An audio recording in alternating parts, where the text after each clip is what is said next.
Indian stock market ने एक बार फिर से नया रिकॉर्ड बना दिया है। इंडियन स्टॉक मार्केट लगातार ग्रो किए जा रहा है और अभी की लेटेस्ट अपडेट यह है कि बॉम्बे स्टॉक एक्सचेंज ने एक बार फिर से रिकॉर्ड तोड़ दिया है।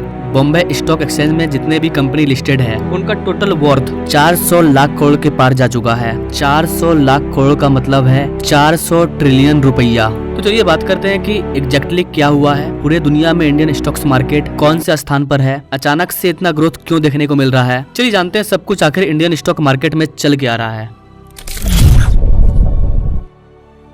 दोस्तों भारत में बेसिकली दो एक्सचेंज है, एक NSE है और एक BSE है। NSE को निफ्टी बोलते हैं और BSE को सेंसेक्स बोलते हैं। BSE में जो टॉप 30 कंपनी होती है, सेंसेक्स उसी को रिप्रेजेंट करता है। NSE की जो टॉप 50 कंपनी होती है उसको निफ्टी रिप्रेजेंट करता है। हम लोग बात करने वाले हैं बॉम्बे स्टॉक एक्सचेंज की। कल सेंसेक्स पहली बार 75,000 करोड़ के पार जा चुका था और ये पहली बार हुआ है। Due to this reason Bombay stock exchange में जितने भी कंपनी लिस्टेड हैं उनका टोटल वर्थ 400 लाख करोड़ के पार चला गया। भारत की सबसे बड़ी मार्केट कैपिटलाइजेशन वाली कंपनी कौन सी है? रिलायंस का मार्केट कैपिटलाइजेशन 20 लाख करोड़ से भी ज्यादा है। तो इस तरह से भारत में कई बड़ी बड़ी कंपनी है, सबको मिलकर के बॉम्बे स्टॉक एक्सचेंज में उनका टोटल कैपिटलाइजेशन 4 लाख करोड़ के पार जा चुका है। ये बता रहा है कि भारत का मार्केट कितना स्पीड से ग्रो कर रहा है, भारत कितना स्पीड से ग्रो कर रहा है, तभी तो ये आंकड़ा आसमान छू रहा है। और इन्हीं चीजों को देख करके भारत का खजाना लगातार बढ़ते जा रहा है। FDI पर FDI आ रहा है। बॉम्बे स्टॉक एक्सचेंज की शुरुआत 1979 में हुई थी। जनवरी 2001 में बॉम्बे स्टॉक एक्सचेंज का टोटल कैपिटलाइजेशन मात्र 6.5 लाख करोड़ था, लेकिन इसके 14 साल बाद दिसंबर 2014 में बॉम्बे स्टॉक एक्सचेंज का जो आंकड़ा है वो पहली बार 100 लाख करोड़ के आंकड़ा को पार किया था।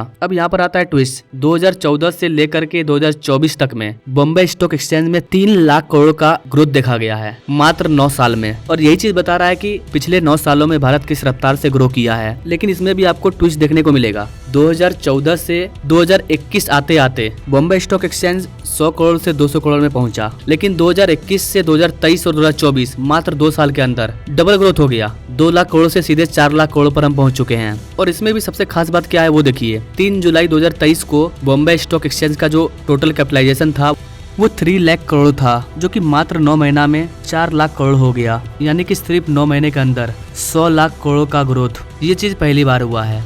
तो ये जो चीज है ये पूरी दुनिया को शॉक कर रहा है। ये अनबिलीवेबल है और इंडियन स्टॉक्स अभी और आगे बढ़ने वाला है। जो पैसा लगाए होंगे या लगाने वाले हैं वो ग्रो करने वाले हैं। यहाँ पर आप देख पाओगे जो भी इंडियन बैंक है वो पिछले 1 साल में किस तरह से ग्रो करी है, उसने कितना का रिटर्न दिया है। मान लीजिए किसी व्यक्ति ने बैंक ऑफ बड़ौदा में 100 रुपया लगाया था, उसको 60% का रिटर्न मिला है। अगर उसने 100 रुपया लगाया तो उसको 1 साल में 160 रुपया मिला। जिसने 1 करोड़ लगाया उसको 1 करोड़ 60 लाख रुपया मिला। इतना का ग्रोथ। बैंक ऑफ इंडिया ने 88% का ग्रोथ दिया है। कैनरा बैंक ने 113% का ग्रोथ दिया है। मतलब अगर आप 100 रुपया लगा रहे हो तो आपको 213 रुपया मिला। इसका मतलब जिस आदमी ने 1 करोड़ रुपया लगाया उसको 213 करोड़ रुपया मिला। यानी कि जितना उसने लगाया उससे भी ज्यादा उसको मिला। इसी तरह से भारत में जितने भी बैंक है उन सब ने अच्छा खासा रिटर्न दिया है। IOB bank 184% return, 169% return, UCO bank 123% return. तो जिन लोगों ने भी इतना पैसा इसमें लगाया था वो माला माल हो चुके हैं। ना अब अगर बात करें कि पूरे वर्ल्ड में भारत स्टॉक मार्केट में कितने नंबर पर है मार्केट कैपिटलाइजेशन के मामले में। गाइस रिसेंटली मैंने आपको बताया था कि भारत ने हांगकांग के मार्केट को पीछे कर दिया है, जिसके बाद हम पूरी दुनिया में स्टॉक मार्केट के मामले में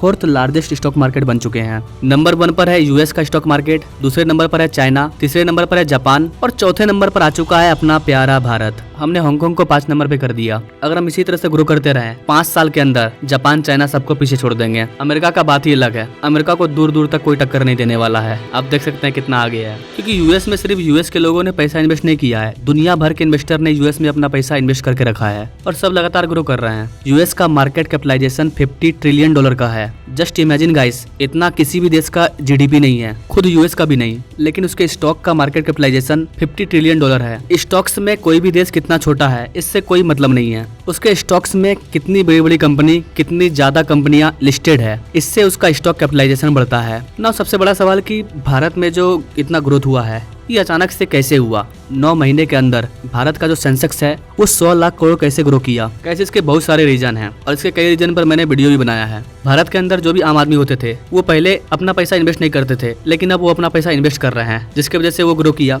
और एक रीजन ये भी है कि भारत तेजी से ग्रो कर रहा है। जो कंपनियां पहले चाइना में थी वो कंपनियां चाइना से उड़ करके भारत में आ रही है। उनको लग रहा है कि भारत तेजी से ग्रो कर रहा है, अगर हम भारत जाएंगे तो हम और तेजी से ग्रो करेंगे। और पॉपुलेशन के मामले में भी हमने चाइना को पीछे छोड़ दिया है। अगला सबसे बड़ा रीजन है कि भारत का जो पॉलिटिकल सिस्टम है वो अभी स्टेबल है, जिसकी वजह से देश विदेश हर जगह एक अच्छा कनेक्शन बना हुआ है। ग्रो करने में, डील करने में, ट्रेड करने में कोई दिक्कत नहीं हो रही है। अब भारतीय लोग भी इंडियन स्टॉक मार्केट में अपना पैसा इन्वेस्ट कर रहे हैं। इसका अंदाजा इस रिपोर्ट से मिल रहा है। 2019 में भारत के अंदर 36 मिलियन डीमेट अकाउंट थे, जो कि 5 साल के अंदर 2024 आते आते 151 मिलियन के पार चला गया। 36 मिलियन से 151 मिलियन, यानी 2019 में 3.6 करोड़ लोगों का डीमेट अकाउंट था। वो पैसा अपना इन्वेस्ट कर रहे थे, जो कि अभी बढ़कर के 15 करोड़ के पार चला गया है। अब भारत के 15 करोड़ लोग ऐसे हैं जिनके पास डीमेट अकाउंट है और वो अपना पैसा इन्वेस्ट कर रहे हैं शेयर मार्केट में। और ये सिर्फ हमारे भारत का था, विदेशों का अलग है। विदेशों का आंकड़ा भी काफी पार गया है। पिछले 5 सालों में विदेशी लोगों ने $92 बिलियन भारत में इन्वेस्ट किया है इंडियन स्टॉक्स मार्केट में। और जिस भी कंपनी में फॉरेन इन्वेस्टमेंट आता है वो कंपनी और तेजी से ग्रो कर जाता है। मैं आपको एक और बेहतरीन डाटा बता रहा हूँ। सिर्फ 2022-23 में भारत के अंदर 48 ऐसी कंपनी थी जिसका मार्केट कैपिटलाइजेशन 1 लाख करोड़ से ज्यादा था। लेकिन जस्ट एक साल के अंदर